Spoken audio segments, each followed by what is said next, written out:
See, Jainism is a religion which was founded by the man who was called Rishabhadeva. See, in the Jain philosophical text, one thing which is very much important to be noted here is that every man who is considered a teacher of Jainism was called a Trithankar. So, according to the philosophical text of the Jainism, there were total 24 Trithankars. Trithankars were the ones, they are considered as a teacher. Let me have a little theory and a little story before you all. This theory is and this story is all related to the life of the founder of the Mauryan dynasty, the great Mauryan dynasty by Chandragupta Maurya. Yes, the capital was Patliputra, where he was residing, and the empire was called Magad, means the Magad was the area from where you were ruling over the India. Chandragupta Maurya is important because he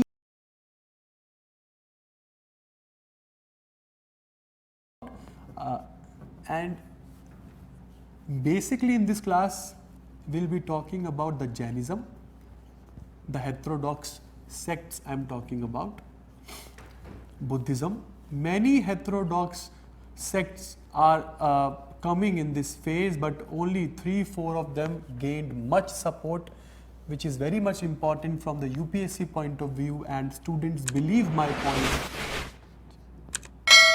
that every year UPSC is asking one question from Jainism and Buddhism. So, very much important as far as your prelims is concerned, depending upon the trend analysis of the UPSC paper, which the UPSC requires you to do. So, now I am raising the causes here, the features because of which people are very much disturbed with a kind of a Brahmanism, I would say, which is developed at this point of time. And when you are talking about the Brahmanism, various causes are there which are putting difficulty before you, and you are saying that because of these things you do not want this Brahmanism to continue any further. Like rituals, are so many rituals, and these rituals are not only expensive, but they are posing a difficulty before you because you cannot understand. For everything there is one ritual. For everything there is one ritual which is not only time consuming but also expensive for you. Rituals, sacrifices, the language in which it is being conducted, means the Sanskrit language, and Sanskrit was not the language of the masses. It was not the language of the masses. That is why people are facing difficulty out here. Not only Sanskrit, ritual, sacrifices which are posing the difficulty, but their interference in the politics, which is posing a difficulty for the Kshatriyas, Varna system, which this Brahmanism is bringing before you. Varna system means if you are born in that one, you will stay in that one throughout your life, you cannot change that one. Not only the Varna system, but the kind of society which is coming now. So, all these factors are posing a difficulty in the mind of the people that we want rescue, that you want to rescue, and especially the Shudras, because it is a lowermost strata of the society.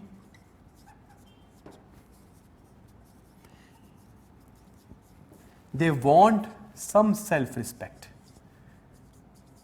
They want to increase in their well-being. They want to change their lifestyle. They want to change their occupation as well. They want to increase their social status. And all these things were impossible when we are talking about the Varna system, because Varna system is very rigid. Varna system is saying that once you are born in that one, you will stay in that one forever. And this is the reason why in the 6th century BC, number of heterodox sects are emerging at this point of time, but only 3 are important, which I will be taking in this class for you all. So, let us start with Jainism for the first, and how this Jainism is shaping the ideas of the people, who was a propounder of the Jainism, why it developed, and why we need to study Jainism. All these things will be answered in my class. See, Jainism is a religion which was founded by the man who was called Rishabhadeva.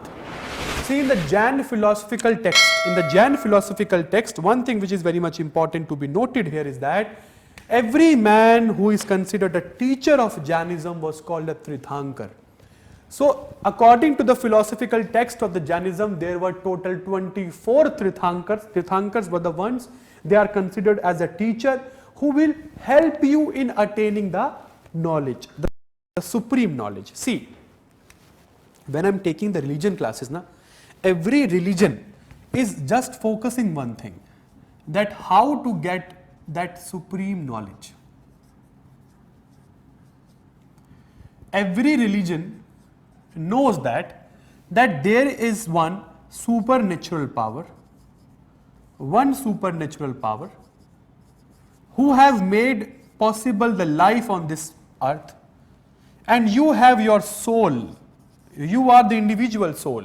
So how to reunite your soul with this supernatural power is the main objective, I would say the aim of every religion which you are studying with me. And even if you try to find, even if you try to, I would say, read any religion, this is the basic point which you will find in every religion, that how to merge your soul, your individual soul, with that of the supernatural power who have made life possible on this planet Earth. This is what even Jainism, Buddhism and Ajivikas were focusing upon. But one thing which is very much important, students, for your point and for your understanding, is that all these three religions, they grew in time because they focused on every point, because of which these three religions, they grew in time because they focused on every point, because of which was the limitation of Brahmanism.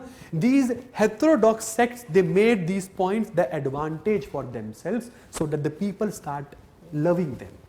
As far as Jainism is considered, I told you that Jainism was founded by a man who was called Rishabhadeva, and after Rishabhadeva there were 23 more people who added upon the philosophical learnings of the Jainism, and in Jain philosophical text all these 24 people were called Trithankars. Trithankars are the teachers who will help the people in attaining the supreme knowledge. And the supreme knowledge, the word used in Jainism for this supreme knowledge, the word used in Jainism, I am talking about Jainism beta,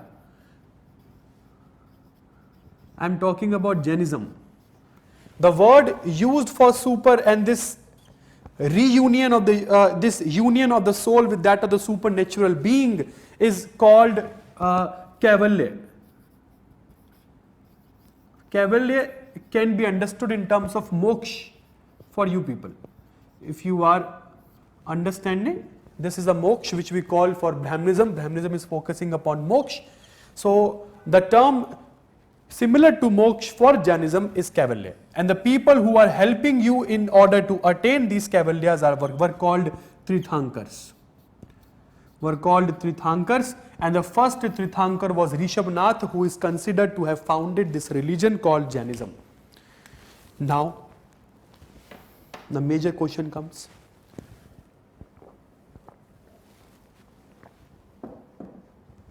Now the major question comes is that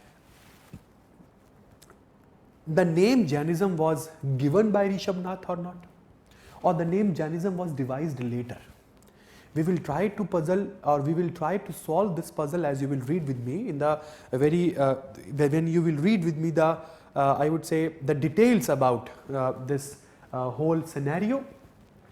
So Rishabhadeva is the one who laid the foundations of this religion. See, nobody is thinking of having a religion right now. Everyone is just thinking of developing such a system so that the people life could be eased down. But after their death, sometimes a common thing which is happening in history, which you will also love to learn, that it is after the death of that man, means after the death of that person, you will see that his part and his everything is being converted into a religion now. Only after the death of that person you will see that the idea which he gave was converted into a religion. It happens in history many times. So Rishabhanath was the first Tirthankar, and the series of 23 Tirthankars were there who followed him. The last Tirthankar in this series was Vardhaman Mahavira, which is very much important as far as your Jainism is concerned. So this Vardhaman Mahavira is the one who revolutionized this Jainism and added various things. But before you study Jainism from the perspective of Vardhaman Mahavira, let me clear you one thing which is very much important, is about the 23rd Trithankar of Jainism. So just write everything on the board so that the things could be clear for you in order to understand. I just talked about that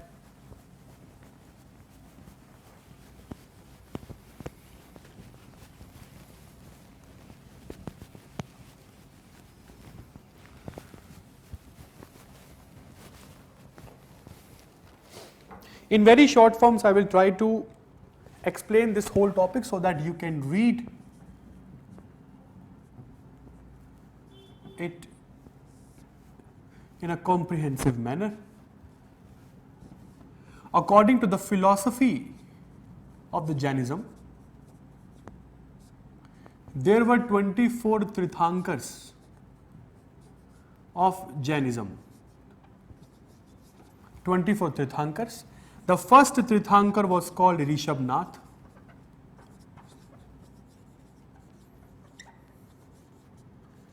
He is considered as the founder of Jainism.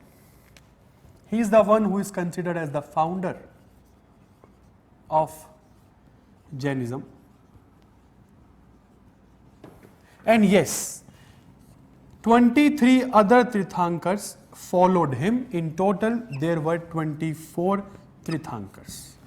Now, before we study something about the Jainism, let me talk about, before we go and talk about the 24th Trithankar who was called Mahavira, the most important of all, Mahavira. Let me talk about the 23rd Tirthankar first, because he is the one who changed something, who added something to this pantheon of Jainism, and his name was Parshvanatha.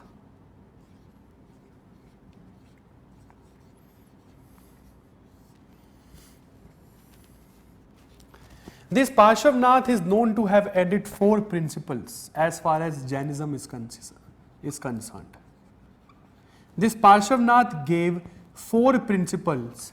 4 principles, added 4 principles to Jainism, and as we call and try to recall that what were these 4 principles which this Parshvanatha talked about. So you can even write about the 4 principles which this Parshvanatha gave. He called that one should speak truth. So truth was the first principle given by Parshvanatha. Then he talks about the non-violence thing, that one should never engage himself or herself into violence and any kind of violence. Then he focuses on asteya. Asteya means you should not steal anything. You should abstain from stealing anything. And the 4th thing which he is talking about is a renunciation, that you should not procure anything, any property, even you should renounce everything and then live a very simple life if you want to live a life free from any pain. If you want to live the life and you want to attain moksha, which is called kaivalya in terms of Jainism. So every Tirthankar is trying to focus that how this kaivalya can be attained, what should be the ways of attaining this kaivalya. So all these 24 Tirthankars are talking about the same thing. So let's write the 4 principles, then we can talk about Vardhaman Mahavira. First principle which he talks about is truth, that everyone should speak truth. Second principle which he is saying that non-violence should be there, non-violence. The third point which he is saying, one should not steal anything, not to steal anything, should not steal anything. And the 4th point which he said is renunciation, that you should renounce everything which you are having. All the worldly things should be renounced if you want to become a real Jaini. But after the death of Parshvanatha, when Vardhaman Mahavira, he started propagating Jainism, he added 5th principle to this pantheon, and the 5th principle was called Brahmacharya. Brahmacharya, that you should not marry when you want to become a Jaini.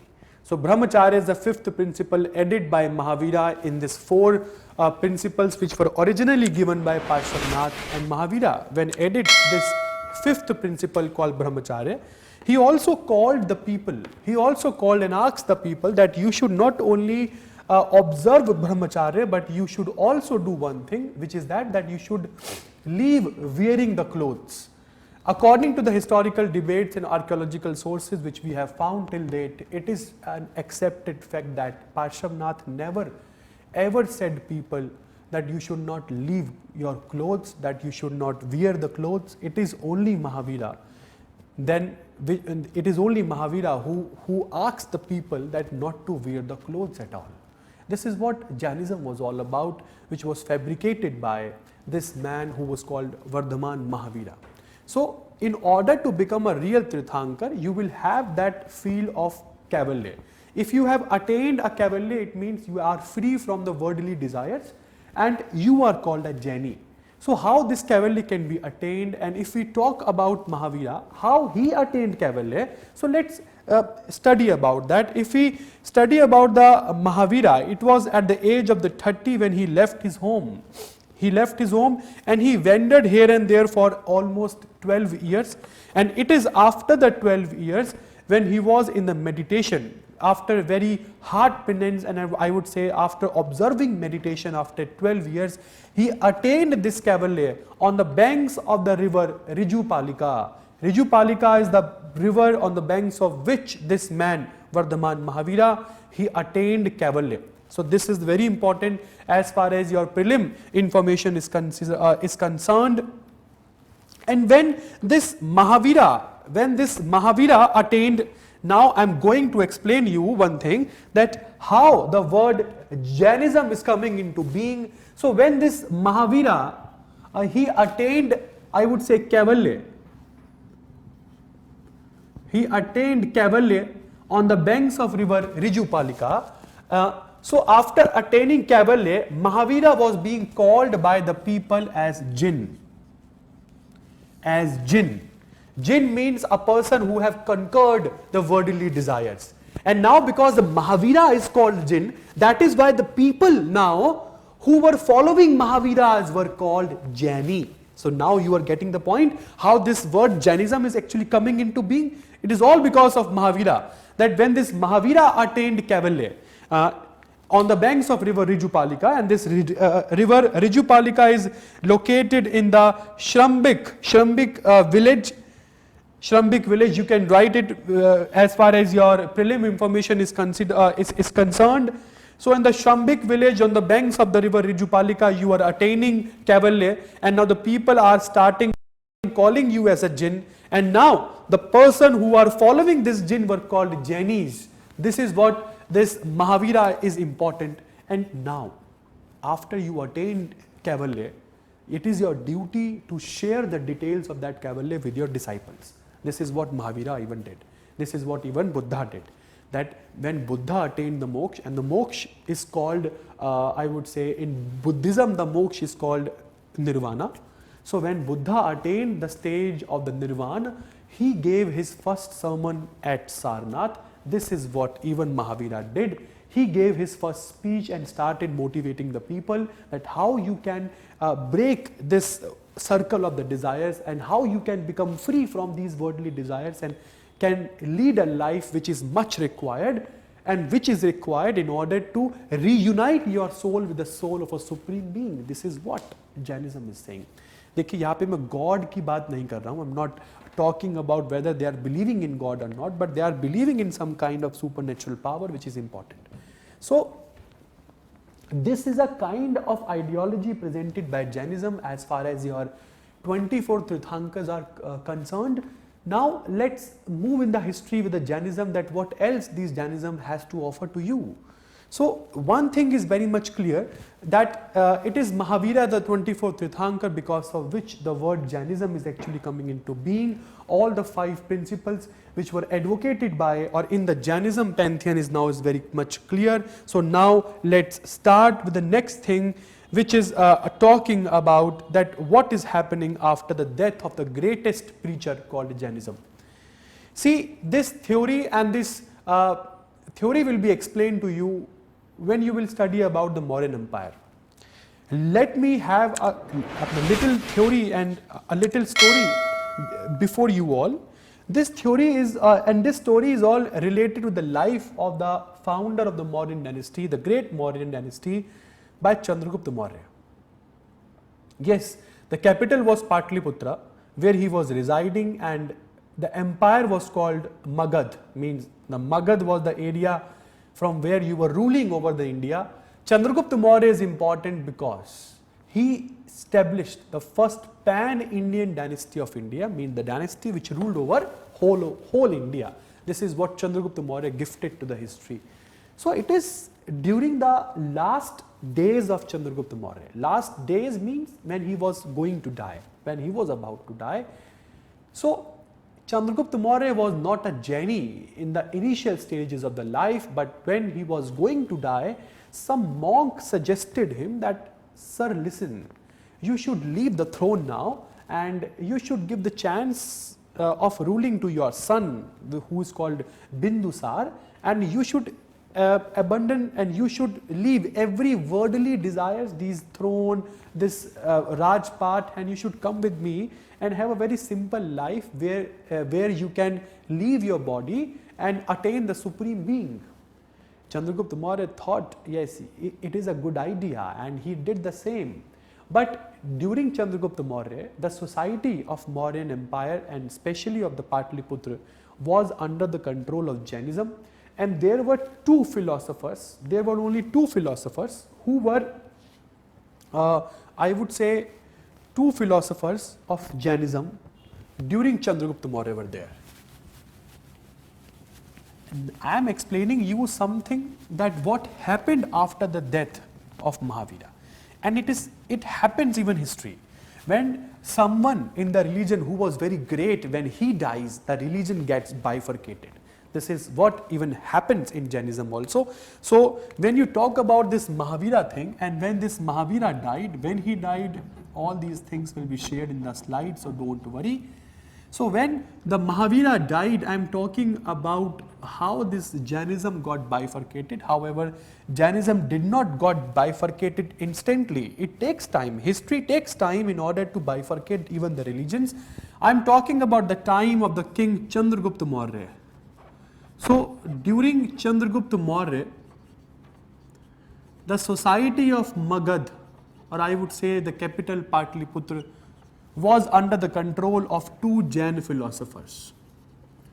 Two Jain philosophers. One was Bhadrabahu,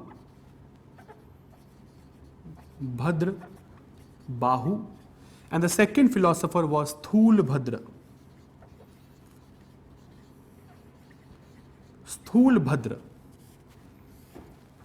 This Bhadrabahu person, he suggested Chandragupta Maurya that, sir, you should leave the throne and abdicate this throne for your son Bindusar to succeed, and you should come with me, leaving all these worldly desires and rich things, and have a simple life where you can leave the body and attain the supreme being. Chandragupta Maurya accepted the proposal of Bhadrabahu, and both these persons, Chandragupta Maurya, Bhadrabahu, and the supporters of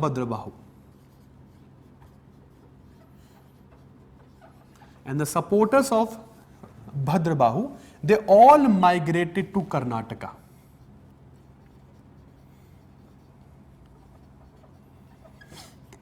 They all migrated to Karnataka. Imagine this is India.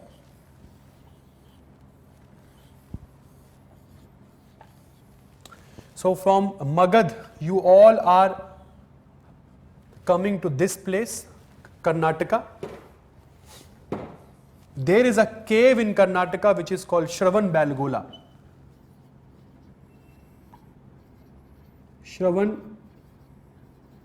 Belgola caves, where in the state of meditation, this Chandragupta Maurya, he died, he left his body. And after the death of Chandragupta Maurya, Bhadrabahu and all his supporters, they returned to Magad. This is Magad, the center of the pan-Indian dynasty of India, which is called the Great Mauryas. देखिए ये centre क्या है, we will study in the next class, but I am just trying to explain you how this religion got bifurcated. So we just know that this man Mahavira, he said people that you should not wear the clothes, and everyone is doing the same in Magad when Chandragupta Maurya was alive. Who was a Jaini? Every Jaini during those times used to follow the principles as propounded by the great Vardhaman Mahavira.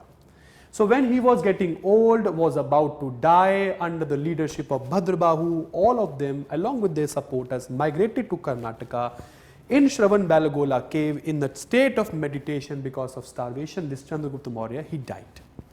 And after the death of Chandragupta Maurya, this Bhadrabahu and these supporters, they returned to Magad after 12 years. After 12 years, they are now, after the death of Chandragupta Maurya, after 12 years, now they are migrating back to Magad. And when they go back to Magad, what they saw that the people who did not leave Magad were the supporters of Sthul Bhadra.